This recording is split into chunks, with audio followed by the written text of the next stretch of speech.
Assalamualaikum warahmatullahi wabarakatuh. Greetings of peace to everyone. Welcome to another episode of Takaful tutorial. This is episode 4 entitled Shariah Issues in Insurance Part 1, Gharar and Maisir. My name is Tamizi and I will be your tutor for this episode.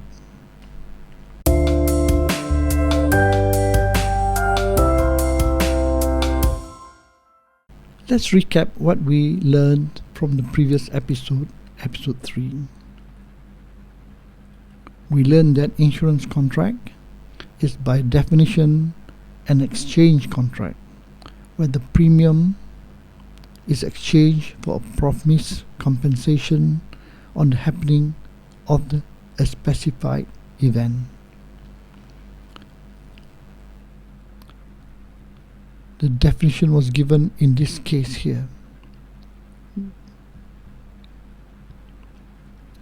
Next, we learned that the money to pay the promised compensation to the unfortunate few comes from the fund accumulated in the common pool contributed by the fortunate many. You can see the fortunate many contribute to pay for the unfortunate few. This is what we learn to be the concept behind the creation of the common pool. This is practiced by insurance, mutual, commercial, and Takaful. Next, we learn about the premium collection. It can either be fixed or provisional depending on whether the insurance company is a commercial or mutual. Which one is Takaful? We'll have to wait and see. For the moment, commercial insurance, the premium is fixed. If the collection is not enough, the shareholders bear the loss. If the collection is more and the claims is less, the shareholders makes a profit from the surplus. This is fixed premium with risk transfer. The other one is the mutual insurance, where they charge a provisional premium. If the premium is not enough to cover the losses, they will ask each member to contribute more. This, if they have a surplus, they will share among members. This is sometimes called risk sharing. Which one is Takaful? We'll see later.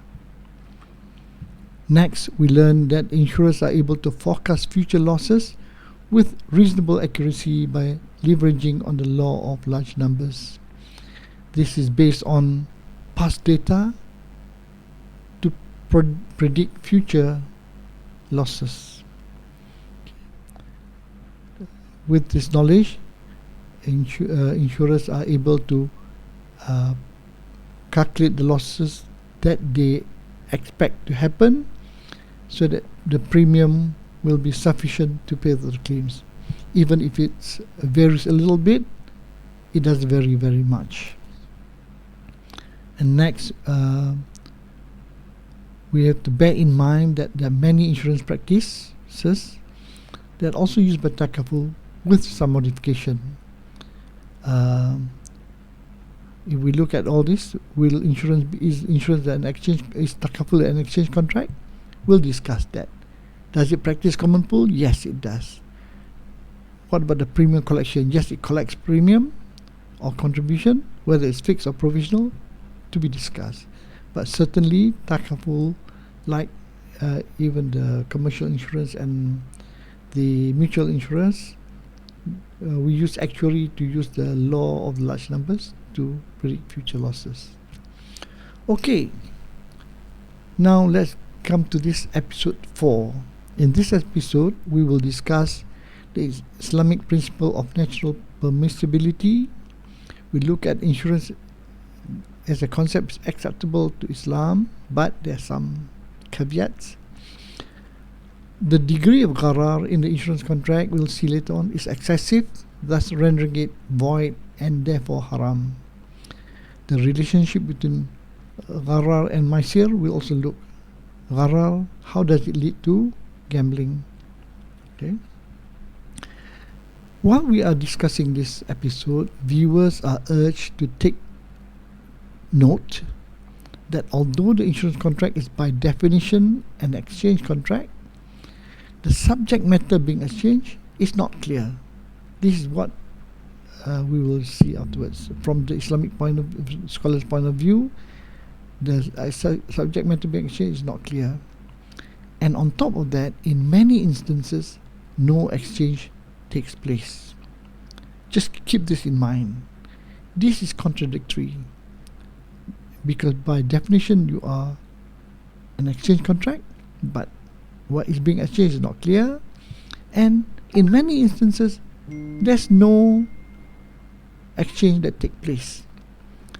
This contradictory situation will be at the heart of our discussion in this and the next later episodes. May Allah bless you for your effort to seek knowledge on Takaful. Do share the videos with your families and friends. There are no copyright. Okay, let's go to the 4 topics that we're going to discuss today. The main heading is the Shariah issues in insurance, part 1, Gharar and Maisir. Part 2 will be on riba. That will be the next episode. Okay, let's start off by looking at the Islamic principle of natural permissibility. The reason I'm going to share you with this is to show you how Shariah ruling as a basic principle is done. Okay, I will quote you from this book by the late Dr. Yusuf al-Qaradawi, where the principle of natural permissibility is, in essence, everything that is not prohibited is permissible. According to Dr. Yusuf al-Qaradawi, the first asal or principle established by Islam is that the things which Allah has created and the benefits derived from them are essentially for man's use and hence are permissible. What does it mean? Basically, all worldly activities are permissible.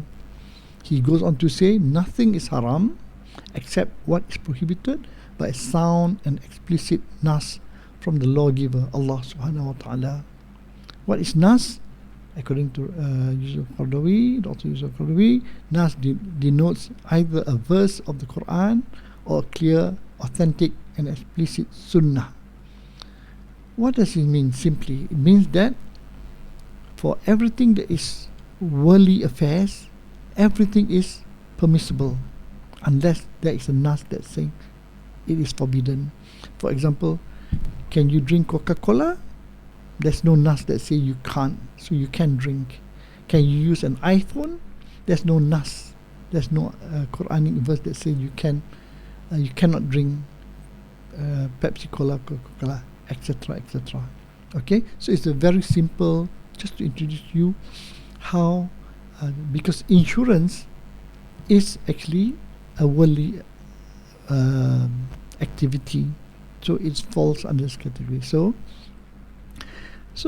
Dr. Yusuf Qaradawi goes on to say that in Islam, the sphere of prohibited things is very small, while the permissible things are extremely vast. You can see this.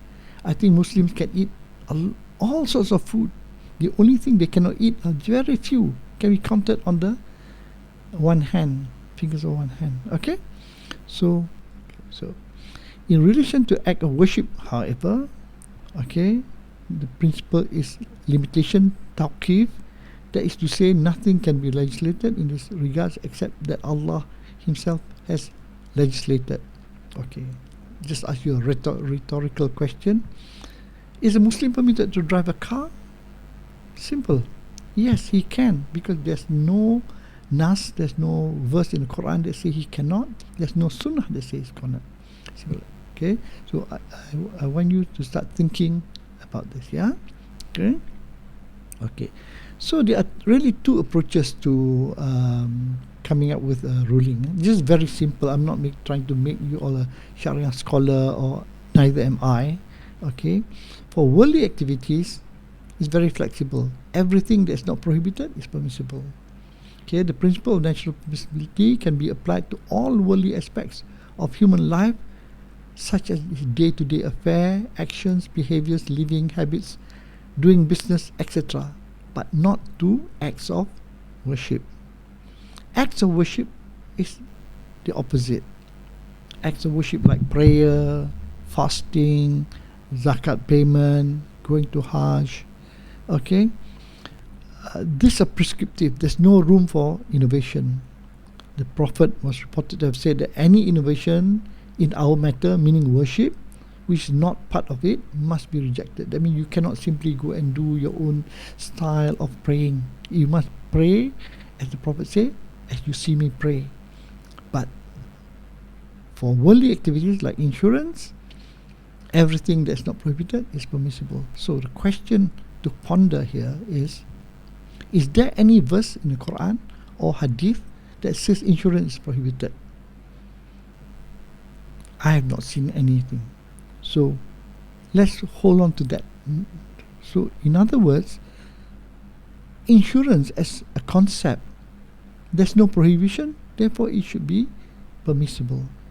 Then why is it said to be forbidden?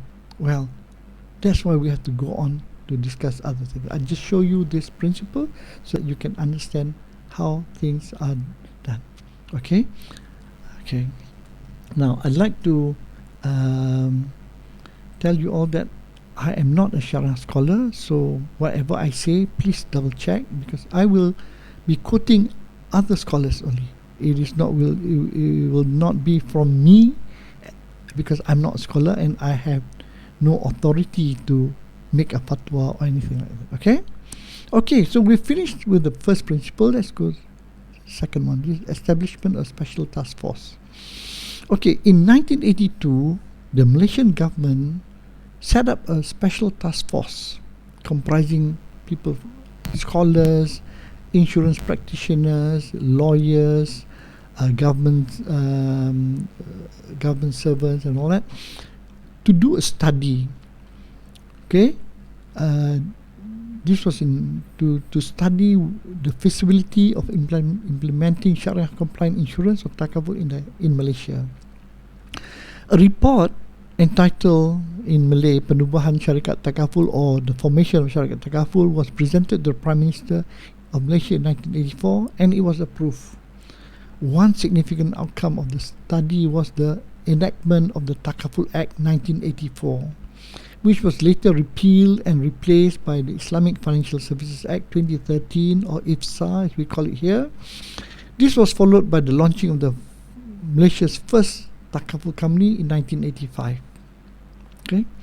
Now, I just want to clarify that we are going to quote many excerpts from this report.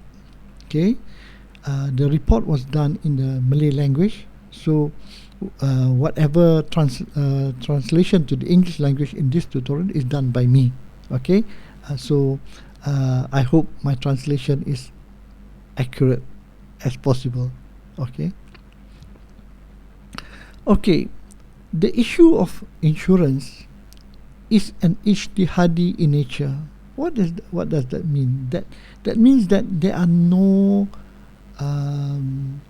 direct, clear forbiddance from the Quran or Sunnah to say that it is forbidden. So, because of this, and this insurance is a new invention. It was not present at the time of the Prophet. So, the scholars of today have to come up with what they call an ijtihad. Okay, so the insurance is an ijtihad issue. That means scholars have to come up with their own ruling. Okay, and because I'm not a scholar, and because there are many opinions about insurance, and this course is not meant to discuss the various opinions, we will just use the opinion of the special task force, okay, as we will accept this the official ruling of insurance in Malaysia. Whatever is inside here, okay, will be taken as the official view on insurance in Malaysia. Okay, there are other opinions, but this is what we are going to do for this tutorial. Okay. Okay, the special task force in their report, okay, put in an extract of a fatwa committee decisions in 1972. Okay, the special task force concurs with the 1972 ijtihad shown above. What does it say? It says, decision, after a long and detailed discussion, the conference have decided by consensus that life insurance, as presently practiced by insurance companies, is a fasid transaction. Fasid means it is a defective transaction, as it is contrary to the Shariah principles of contract, because it contains the following elements, and we will be discussing two of out of these three, Gharar Maisir, in this episode. Okay, as such, the decision of the Fatwa Committee in 1972 says that from the Shariah point of view, insurance is haram. Now, they are not saying that insurance is haram per se. They are saying insurance is haram because the transaction, the contract, does not meet the Shariah principles of contract. Okay, so we're going to take a look. What is this? Where are the weaknesses in the contract? So as far as insurance is concerned, it is not an issue as a concept, but the contract is being questioned by the special task force. Okay, the problem with insurance is the contract, not the concept. Okay, again, I like to quote Dr. Yusuf Qaradawi, where in his book, this very simple book that I read in page 276, where Dr. Yusuf Qaradawi says that our observation that the modern form of insurance companies and their current practices are objectionable Islamically does not mean that Islam is against insurance. Not in the least. It only opposes the means and method, meaning that Islam does not oppose to insurance, but only oppose to their means and methods. This is what we're going to look at. What is it that in the contract that makes it not suitable for from Sharia perspective? Okay, so I hope that you have an idea now. Okay, that's the principle of natural permissibility. Means that everything that's not forbidden is permissible, but there are certain parts of the insurance contract that is being looked at. Okay, all right, and you can remember just now from the fatwa, there are three elements in the insurance contract that has been highlighted: Gharar, which we are going to discuss now, Maisir, and riba will be discussed in the next episode. Okay, let's look at the presence of gharar in the insurance contract. Okay, gharar is a very broad term. Okay, it comes with different shades of meanings in relation to different transactions, so it can be a bit confusing. Okay. Now, so for the purpose of this tutorial, gharar can simply be described as lack of clarity or ambiguity in the subject matter. We will look at this, okay, or in the Arabic term, maqud alayth, be contracted. So there's some ambiguity here. Okay, we'll discuss this. So the Prophet, okay, he forbidden any transaction that has gharar in it. Okay, and scholars look at some of the forbiddance and have come up with their own ijtihad on this. Okay, for example, the Prophet prohibited a transaction called habal al-habalah. This is a sale of the offspring of a still to be born animal. For example, a she camel who is pregnant. Okay, they were selling the fetus, the baby, the unborn baby inside the camel's womb.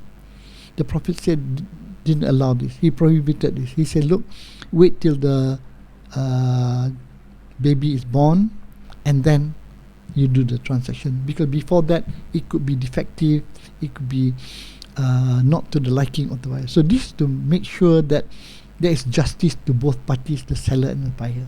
So Okay, you're supposed to look at so in this case, the quality or the specification of the baby is not known. It's still in the womb. Okay, and there's another one that the Prophet prohibited, which is Bait al-Hasad, where a customer purchases cloth by tossing a piece of stone. The piece of cloth on which the stone falls is the one purchased. So you go to the shop. This is the time of the Prophet. Yeah, you go to the shop, and all the cloth that you want to buy will be displayed. And instead of choosing which cloth you would like to buy, the seller will give you a pebble. The pebble, then you start throwing the pebble, and on where the pebble lands is the cloth that you have bought. Again, the Prophet said no. This will lead to a lot of dispute, because at the time you are going to buy, you don't know the quality, you don't know the specification. Okay, and there are many others. For example, existence. People were selling the bird in the sky, the fish in the sea. He forbidden this, because you can only sell what you own. You cannot sell what's in the sky. Okay. Among all this, okay, we'll have to look. These are the Prophet giving the principle behind it. Okay, the principle behind it is because if you don't know what you are buying or you are selling, it's not clear. Okay, the Maqul Allah is not clear, then it could lead to dispute. It could lead to argument and lack of unfairness to one party or the other. So to avoid that, the Prophet banned this. Okay, now let's look at some examples of today. Now, I am not a Sharia scholar, so I just want to ask you questions, and you try to answer in your heart. Okay, for example, now in many of the malls you find transactions like this. Now, I'm not saying this is gharar, I'm just saying, is this gharar? Okay, now when you pay for this, you don't know the subject matter that you're going to exchange. The money that you pay is very clear. Okay, $2 or ringgit to start to play, you pay, but what you're going to get is not known. You don't know the quality, you don't know the specification. It could be this, it could be that, it could be this. You don't know the numbers that you're going to get and all that. Okay, so is this haram? I cannot answer you, but it looks like it doesn't meet some of the terms. Wallahu a'lam whether or not this will be to. You can ask the scholars. Okay. Now, as I said, gharar is a broad term. It can range from, the other day I bought this sandwich. It looks so nice with lots of chicken. Look, but the moment I open it, the chicken was just 3 small pieces at the edge here, so that as if it's full of chicken. But when I open it, nothing. The chicken was just at the edge. Is this gharar? Certainly, it was very deceptive for me as a buyer. I was not happy. Okay, is this gharar? Well, you have to ask the scholars. Similarly, all this today we have. Okay, you don't know what you're going to get, but people love this. Is this gharar? Well, I don't know, but it seems that whatever is being transacted, the subject matter, is not clear what he's going to get, the buyer. Okay, similarly. Okay, and when I was young, we used to have ice cream tikam, which is you pay for the ice cream and you spin the wheel, and wherever it lands, you can get either 1 ice cream, 2 ice creams, or up to 12 ice creams, depending on your luck. Is this gharar? I dare not answer you because I'm not a scholar. So they are talking about the ma'qud alayh, what is being contracted with regards to this. Okay, in insurance, the problem is with delivery. We'll discuss this more. Yeah. Okay. Try to recall what is the subject matter of ma'qud alayh being transacted in an insurance transaction. Can you recall? Okay. If you can't recall, let me just take you to the. Sorry, it should be STF. Special Task Force. This is BPK is in Malay. Okay, badan petugas khas. Okay. Insurance is one of a contract, one of exchange, okay, where there are two parties, okay, akid, the party of the contract, the buyer and seller. Okay, in insurance, we have the insured, which is the buyer, we have the insurer, seller. As far as the insured is concerned, okay, but the subject matter, okay, he pays the premium. It's very clear. Okay, they will charge you $200, $300, okay, pay. But the insurer's obligation to fulfill payment of compensation, payment of premium for the payment of compensation. But the problem is this compensation is dependent on an event which may or may not happen. Okay, so this is a problem with that the special task force has ruled that insurance contract is one of exchange, okay, where money is being changed for money. Okay, and we have seen this definition just now when we started. Okay, all right. So this is the insurance and what the special task force said, that the most important tenet of that impacts the validity of the insurance contract is that the maqul alai, okay, this refers to the payment of premium by one party in exchange for compensation on the happening of a specified accident befalling the insured or his property. Based on this provision of such services by a commercial enterprise, that juries deem the insurance contract to be an exchange contract. Okay, uqud muawadat maliyah. Okay, so this definition is consistent with this. So the STF is not wrong to say that it's an exchange contract. Okay, so we'll see later on, is it really an exchange contract as it's touted to be? Okay, so that is gharar. It's a very broad term, from deceptive sandwiches to games like this. So, yeah. Okay. So the STFs, the Special Task Force, is there on gharar. They said, I'm quoting, yeah, and translation is by me, unfortunately. So in paragraph 2.6.3.2, it's evident that insurance contract in use currently have al-gharar, uncertain with regards to the maqul alai, the subject matter, which can lead to fraud and disorder because of uncertainty whether or not the insured will get the promised compensation. Well, he may get, he may not get, because it's based on an event that may or may not happen. Uncertainty as to how much the insured can get. It depends on the loss. Is it a big loss or a small loss? Is it a big accident, small accident? It depends. Uncertainty as to when the compensation can be paid. Well, when you die, for example, that we don't know yet. So all this, to the STF, they find this is gharar. Okay? So in the following paragraph, 2.6.3.3, the STF says that in view of the number of uncertainties in the maqul alai as stated above, the gharar in existing is deemed excessive. The presence of even one of this would render gharar excessive. As such, scholars have ruled such insurance contract as haram and void. Okay, it's the contract. Why is it void? Because this is a very important tenet of the contract, and it is not clear. This is based on the sayings of the Prophet that prohibit al-gharar, sales. Okay, hadith. Okay.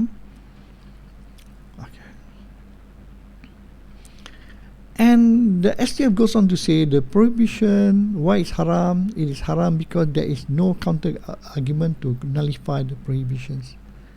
As for the void, this is because it is right down to the rukun, the tenet, and it's a basic fundamental requirement of to be clear for a contract to be valid. Because it was not clear, okay, the tenet is not fulfilled, the ruling is that the contract is void. Okay, so let's look at it again. in this manner. Yeah, the insured pays the premium, which is certain. There's no ambiguity here. The insurer, his claim, his payment of compensation is not certain.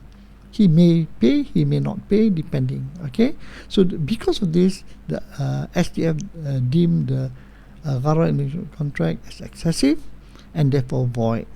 Okay, because there's a high risk of non-delivery of the subject matter. High risk. Okay, this is because the payment of promised compensation is dependent on an event that may or may not occur. Okay. Okay. Not all gharar becomes will render the contract invalid. Okay, so scholars, for practical reason, they only consider what's gharar to invalidate the contract if it's excessive. Okay, the contract is void. Otherwise, some trifling gharar yasir is tolerable and permissible. Okay, otherwise it's very hard to do transaction. For example, let's say in shops, modern shops today, for example, you are given 7 days or 14 days to come back and change and all that. So this, they allow certain small gharar. Okay, only things that there are also average gharar. Whether or not this is allowed or not, it depends on the society. Some societies can tolerate a little bit more ambiguity. Some insist on high transparency and all that. Okay. Okay. So what the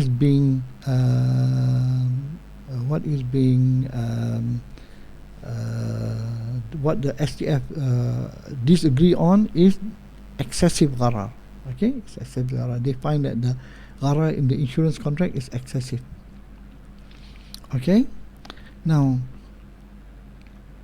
so that's gharar already, and then next one is maisir. Maisir means gambling, and gambling is very clear. Quranic verses that says, "O believers, intoxicants, gambling, and divining arrows are an abomination of Satan's handiwork. Leave it aside," meaning it's haram. Okay, and all that. So it's very clear. There's no doubts about gambling. The question that you need to ponder at this stage is, did the Quran say that insurance is gambling? Quran didn't say insurance gambling. It only says gambling is prohibited. Therefore, how do you relate insurance to gambling? Let's see what the special task force says about this. Yeah. Okay. Gharar is excessive if there's no exchange. Basically, yeah. Okay. Just now we were talking about gharar. You may pay, you may not pay, because it depends on the event specified, insured, whether it happened or it did not happen. Okay, so it all depends on the degree of gharar. Okay, whether it becomes gambling or not. Okay, now when it's excessive, that's when all gambling contracts have gharar, but not all gharar leads to gambling. Okay, I just want you all to understand this first. You cannot say all gharar is gambling if it's little and all that. So when does it become gambling? Okay, according to Dr. Hashim Kamali, okay, in his book, okay, he quoted Ibn Taymiyyah, who said that it is gambling if the element of gharar allows unlawful devouring of the property of others. Okay, gharar in a contract thus occurs when one party takes what is due, but the other does not receive his entitlement. If this right continues to be unfulfilled, then the first party is guilty of wrongful devouring of the property of his counterpart in the transaction, and a gharar sale of this kind indulges in gambling. So it becomes gambling when one party takes what is due. The insurer gets his premium, but the other party does not receive. As we know in insurance, for example, if you insure your car, most of the time you don't have an accident. Okay, most of the time you don't get anything. So as far as the special task force is concerned, there is no exchange. If there's no exchange, this is the highest degree of gharar. It becomes gambling. Okay, so let me just recap that. Okay, if there's no exchange, where one party just get his part, the other party doesn't get, then it becomes gambling. Okay, this is how gambling is. Okay, that's why if you look at the STF's report, okay, in page 8, paragraph 4, let me just go to what's okay. It says the present practice of insurance is not in line with Islam. The practice of insurance, blah blah blah blah, not in line with the teaching of Islam in a number of ways. And then they quoted here, insurance is akin to gambling, as one can lose the premium to the insurance companies. Lose means what? You pay premium and you don't get anything back. Okay, so this is why the STF or the Special Task Force say that insurance is akin to gambling. That's what they say, is akin to gambling. Yeah. Okay. Okay. So what did we learn from this episode? We learned that, okay, first we learned the principle of national permissibility. Okay, that's the basic. That's the basic principle in all rulings for worldly activities. Everything that is not forbidden is permissible. Okay, it's very simple. So you just check the Quran. If it says forbidden, then you cannot do. If the Sunnah says cannot do, you cannot consume. You cannot consume. Okay, but this principle is only applicable to worldly activities only. Okay, STF recognize the maslahah, the good that insurance brings to society as a risk management tool, but STF ruled that the insurance contract void and therefore haram because the presence of the prohibited elements of Gharar and Maisir. Riba will discuss in the next episode. The level of Gharar in the insurance contract is deemed excessive because the delivery of the subject matter is dependent on an event that may or may not happen. See, Gharar, it may or may not happen. But once it becomes excessive, there's no exchange.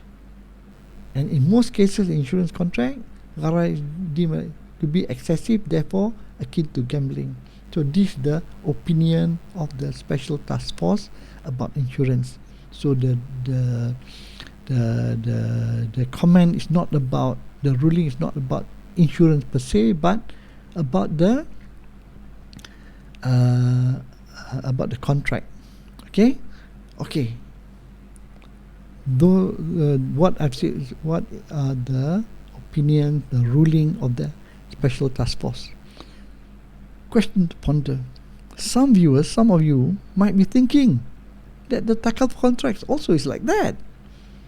Takaful contract also have gharar because Takaful contract also is not certain whether the promised compensation will be paid or not. Takaful contract also don't know how much is to be paid, if at all. Takaful also don't know when the compensation is to be paid, just like insurance. Then how come Takaful is said to be okay, insurance not okay?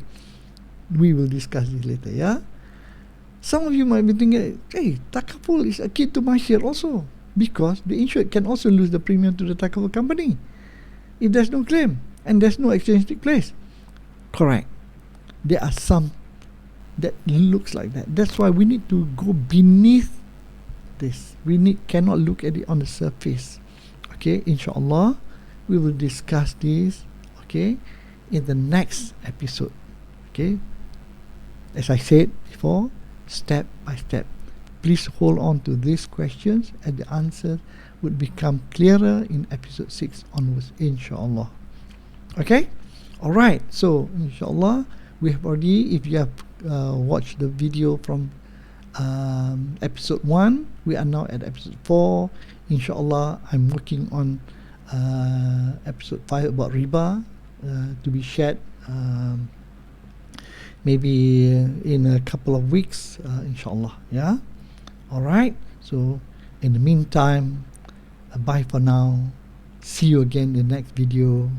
Salam from me, the Takaful tutor. Wabillahi taufiq wal hidayah. Assalamualaikum warahmatullahi, and peace to all.